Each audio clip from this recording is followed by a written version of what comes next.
Okay बेटा, देखिएगा यहाँ पे हमारे सामने एक क्वेश्चन है। क्वेश्चन कह रहा है कि फाइंड करें Q1 Q2। आप चले जाना है तो अच्छा माशाल्लाह, मसला नहीं है, मैं क्लास ऑफ करके निकल जाऊंगा, अयूब तो है ना। हाँ अच्छा, ये बेटा फाइंड आपने करना है Q1 Q2 and Q3। Q1 quartile 1 है, Q2 क्वार्टाइल 2 है, Q3 क्वार्टाइल 3 है। आपने ये तीनों फाइंड करना है। अच्छा, ये तीनों फाइंड करने के लिए क्या करना है, कैसे सवाल गिवन होगा। जिसने मीडियन का अनग्रुप डेटा पढ़ा हुआ है उसको पता है कि बहुत सिंपल है, कोई मसला नहीं है। जिसने मीडियन का अनग्रुप डेटा पढ़ा हुआ है, डेटा आपके सामने मैं लिख रहा हूँ। डेटा देखिए हमारे सामने गिवन है x। डेटा को हम x सपोज कर लेते हैं। ये हमारे पास कुछ वैल्यूज गिवन है। पहली वैल्यू है 7, दूसरी वैल्यू हमारे पास है 12, तीसरी वैल्यू हमारे पास है 15, चौथी वैल्यू हमारे पास है 6, फिर हमारे पास है 4, फिर हमारे पास है 11, फिर हमारे पास यहाँ वैल्यू मौजूद है 3, फिर हमारे पास वैल्यू गिवन है यहाँ पे फॉर एग्जाम्पल 9, फिर हमारे पास वैल्यू है 1। डिफरेंट वैल्यूज गिवन है। आपने सबसे पहला काम ये करना है, डेटा को अरेंज करना है। डेटा को आपने क्या करना है, अरेंज अरेंज फॉर्म में लेकर आना है। अरेंज फॉर्म का मतलब क्या है कि आपने इसको असेंडिंग ऑर्डर में अरेंज करना है। असेंडिंग ऑर्डर में अरेंज करने के लिए क्या करेंगे, आपने अपनी वैल्यूज को आपने अपनी वैल्यूज को असेंडिंग ऑर्डर में अरेंज कर देना है। अरेंज करने के लिए वैल्यूज किस तरह लिखेंगे बताइएगा जरा। पहले हमारे पास 1 आ जाएगा, 1। 1 के बाद देखिएगा, कोई मैं मिस्टेक करूँ तो बता दीजिएगा। 1 के बाद हमारे पास आ जाएगा 3, 3 के बाद हमारे पास यहाँ पे आ जाएगा 1, 3, 4, फिर 6, 7, 7 के बाद 9, 9 के बाद 11, 12, 15। ये हमारे पास वैल्यूज आ गई। ओके बेटा, थैंक यू बेटा, थैंक यू थैंक यू, शुक्रिया, बहुत बहुत शुक्रिया आप लोगों का, आपने जवाब दिए सही। अब हमने ये तमाम वैल्यूज आ चुकी हैं।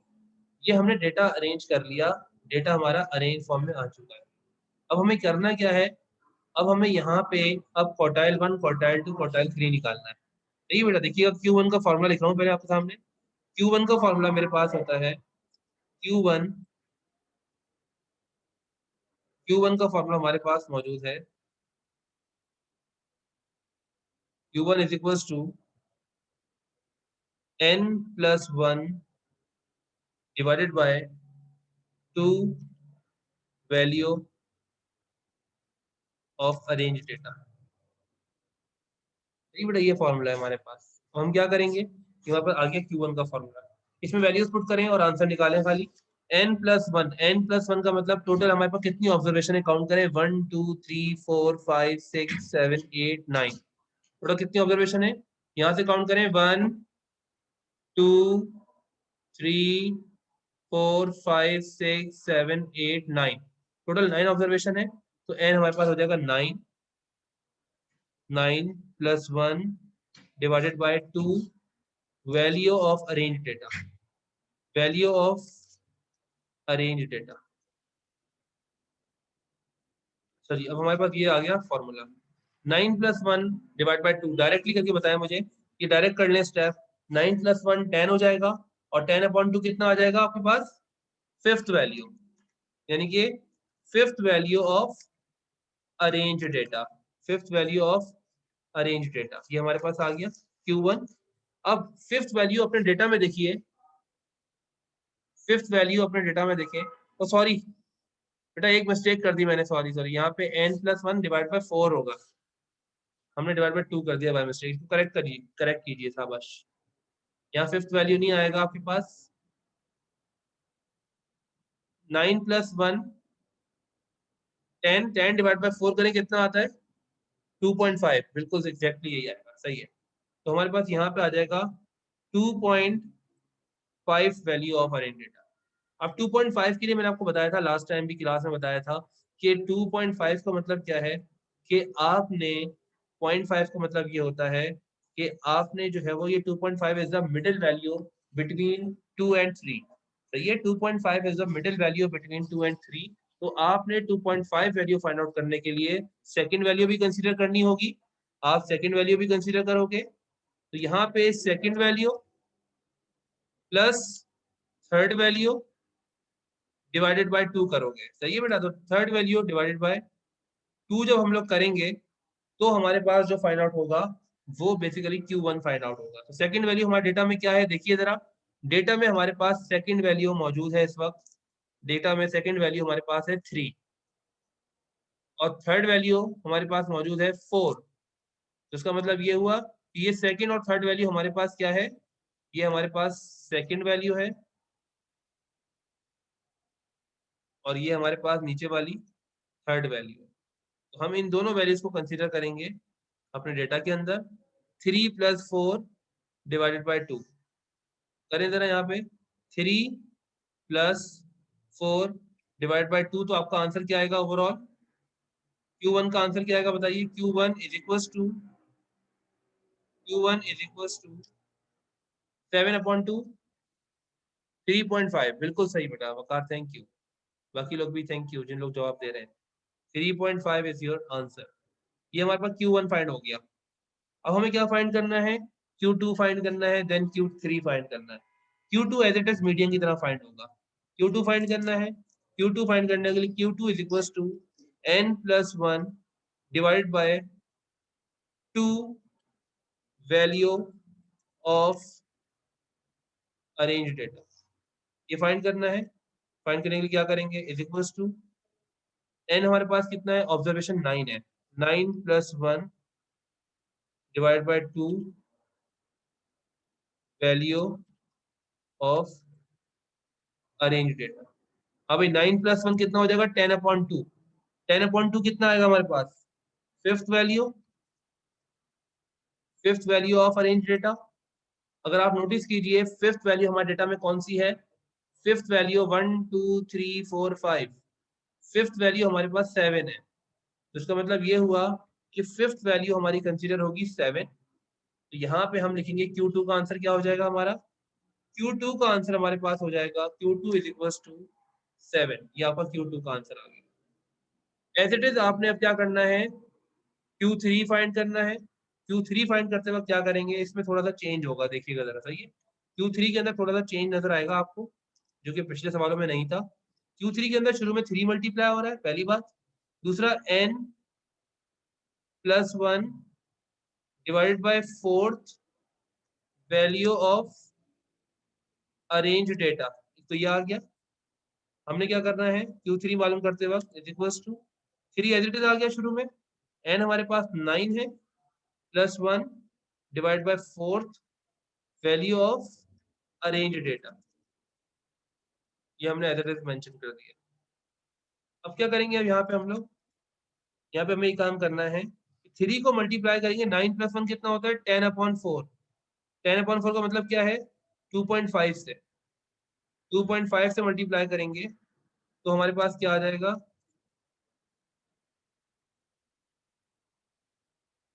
बताइए जरा कितना आ रहा है?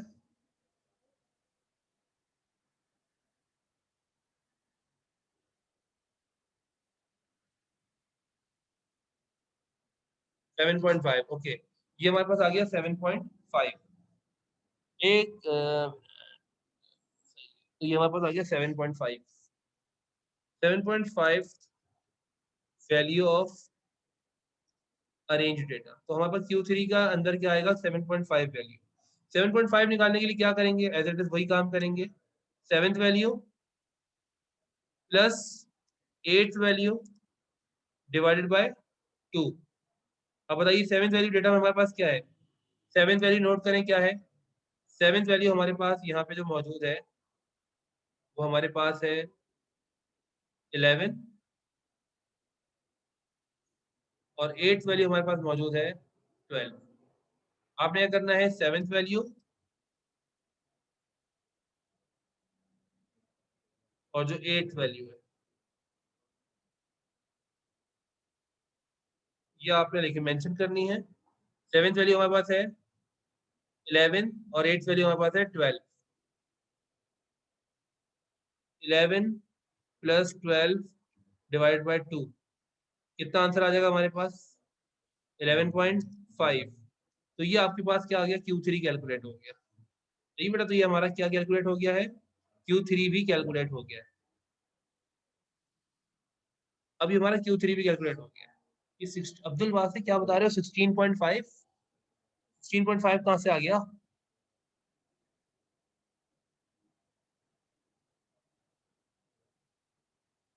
अब्दुल वासिक देखो आप क्या मिस्टेक कर रहे हो यहाँ पे। 7 और 8 वैल्यू का मतलब 7 और 8 को प्लस नहीं करना है।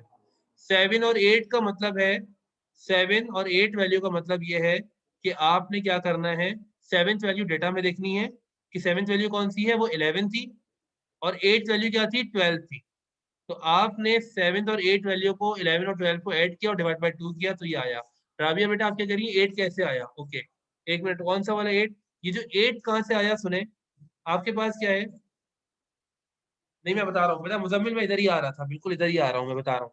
देखें, आपके पास जो है वो 7th और 8th वैल्यू ऐड हो रही है। आप ये पूछ रही 8 कहाँ से आई, ऐसा ही है ना? तो देखें 7.5 जो है, 7 पॉइंट, मैं दिखाता हूँ आपको, ये देखें। एक बात सुनिएगा, पहले एक बात सुने। आपके पास जब भी कभी ऐसा हो ना, जब भी कभी ऐसा हो, जब भी कभी ऐसा हो, याद रखिएगा कि अगर आपके पास डेटा में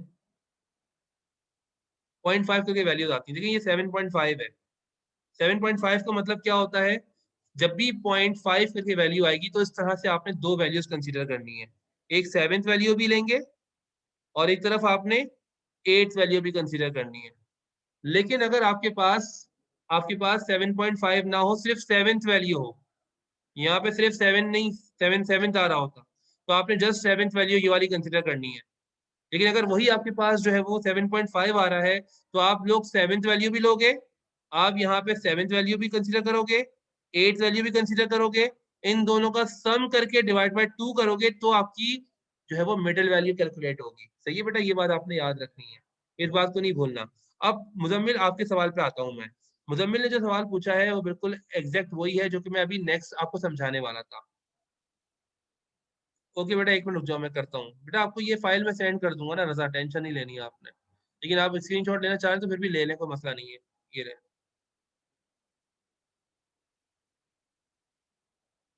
ये लो, ये फॉर्मूलों का स्क्रीनशॉट ले लो, एक तरफ फॉर्मूले का स्क्रीनशॉट ले लो। क्लियर नजर आ रहा है? इसके बाद क्वेश्चन का स्क्रीनशॉट ले लो, ये लो क्वेश्चन का स्क्रीनशॉट ले लो। सही है? इसके बाद फिर ये सॉल्यूशन जो किया है इसका स्क्रीनशॉट देख लो, ले लो।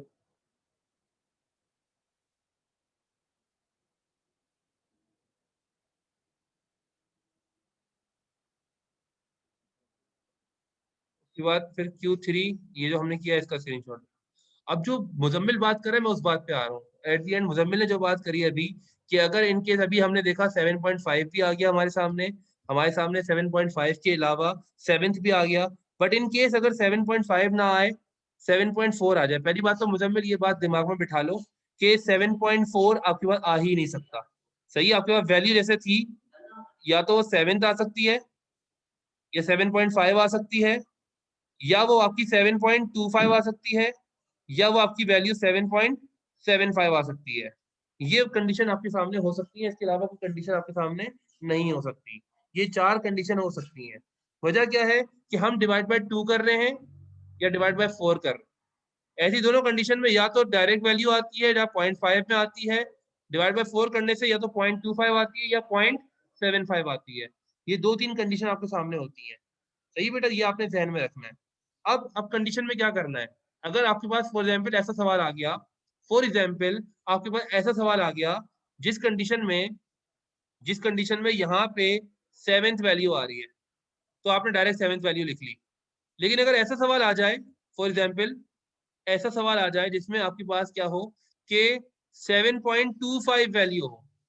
7.25 का मतलब क्या होता है?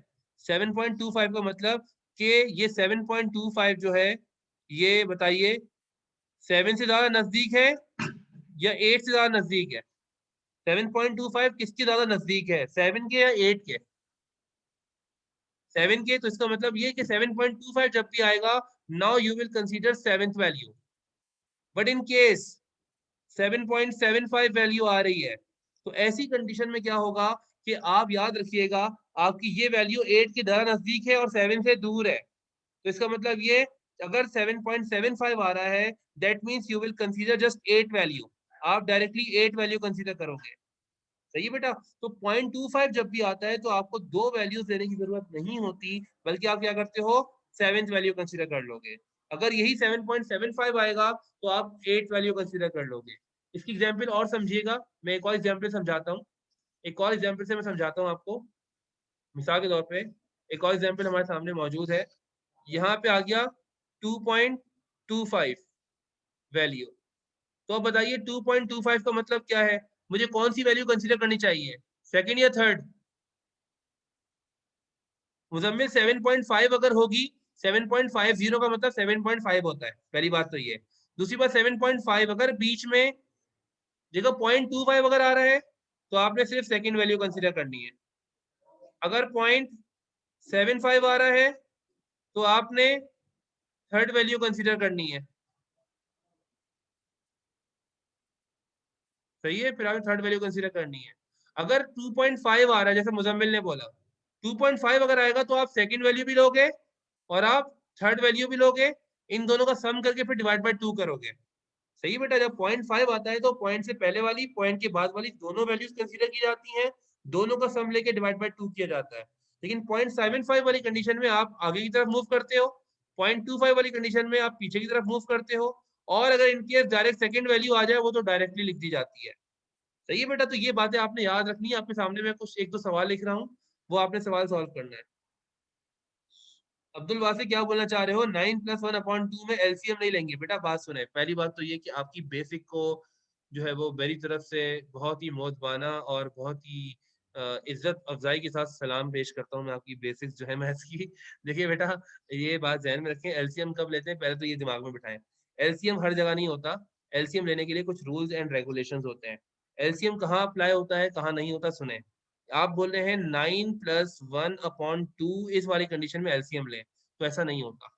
एलसीएम हमेशा याद रखें वहां लिया जाता है, जैसे कि ये एक 2 है 1/2, एक है 3/2। ऐसी कंडीशन अगर आपके सामने आ जाए जहां पे फ्रैक्शन एक से ज्यादा हो और आपस में प्लस या माइनस हो रही हो, प्लस हो रही हो या माइनस हो रही हो, ऐसी सूरत में नीचे वाले नंबरों का एलसीएम लेते हैं। एलसीएम लेने के लिए जरूरी होता है कि नीचे एक से ज्यादा नंबर हो। यहाँ तो 9+1/2 है। हाँ, अगर ये ऐसे होता 9/2 +1/2, तो अब इनका एलसीएम लेके सॉल्व करते हैं। लेकिन वो तो ऑलरेडी 9+1/2 है, तो उसका एलसीएम क्यों लोगे आप? ये बेटा, तो ये ध्यान में रखना। आपके सामने मैं एक सवाल लिख रहा हूँ, आपने उसका जो है वो सोल्यूशन करना है। अपने पास सवाल नोट डाउन कर लें। अच्छा अरीज बेटा, सेवेंथ वैल्यू और एट्थ वैल्यू को डिवाइड बाय 2 इसलिए किया क्योंकि हमारे पास जो वैल्यू आ रही है, अगर आप नोट करें 7.5, आपके पास डेटा में आ गया 7.5 वैल्यू आपका क्वार्टाइल है। अब 7.5 वैल्यू कहाँ से निकलती है? 0.5 का मतलब क्या होता है? 0.5 का मतलब होता है मिडिल वैल्यू। 0.5 का मतलब क्या होता है? मिडिल वैल्यू, यानी कि 7 और 8 की दरमियानी वैल्यू है 7.5। और इस मिडिल वैल्यू को मालूम करने के लिए क्या करते हैं, इस मिडिल वैल्यू को मालूम करने के लिए याद रखें, अगर दो वैल्यूज, मिडिल वैल्यू का मतलब होता है मिड पॉइंट, तो आप इस 7 को और 8 को, इन दोनों वैल्यूज को सम करेंगे और डिवाइड बाय 2 कर देंगे, याद रखिएगा। तो ये सेवेंथ वैल्यू को 8 वैल्यू को प्लस करेंगे, डिवाइड बाय 2 कर देंगे, क्योंकि हमें मिडिल वैल्यू चाहिए। 7.5 को मतलब होता है मिडिल वैल्यू बिटवीन 7 एंड 8। ये कितनी वैल्यूज हैं? दो है, जिस वजह से डिवाइड बाय 2 कर रहे हैं। आपको तीन वैल्यूज के दरमियान की वैल्यू चाहिए तो डिवाइड बाय 3 करेंगे। चार के दरमियान की वैल्यू चाहिए, डिवाइड बाय 4 करेंगे। सही है बेटा। तो ये हमारे पास कंडीशन होती है। अच्छा जी, आपके सामने कुछ क्वेश्चन लिख रहा हूँ, अपने पास नोट कर लें, जिसका आप लोगों ने क्वार्टाइल मालूम करना है।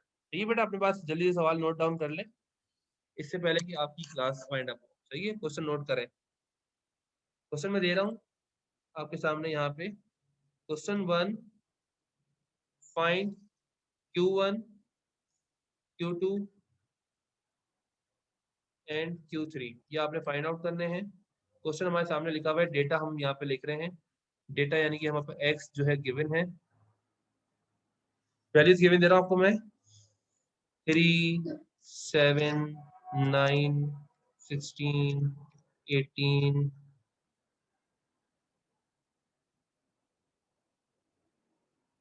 12, 10, 6, 3, 15, 20, 19, 5, 6, 4, 8, 11, 20, 1, 2, 3, 4, 5, 6, 7, 8, 9, 10, 11, 12, 13, 14, 15, 16, 17, 18, ये 18 वैल्यूज की वजह सही है बेटा। एक तो ये हो गई, एक इसका Q1 Q2 मालूम है कि आपने मुझे चेक करवाना है। दूसरा क्वेश्चन नंबर 2 फाइंड करना है अगेन आपने Q1 Q2 एंड Q3।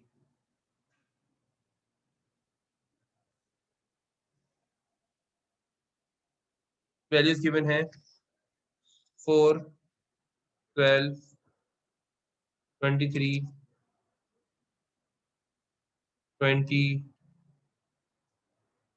16, 10, 17, 27, 24, 31,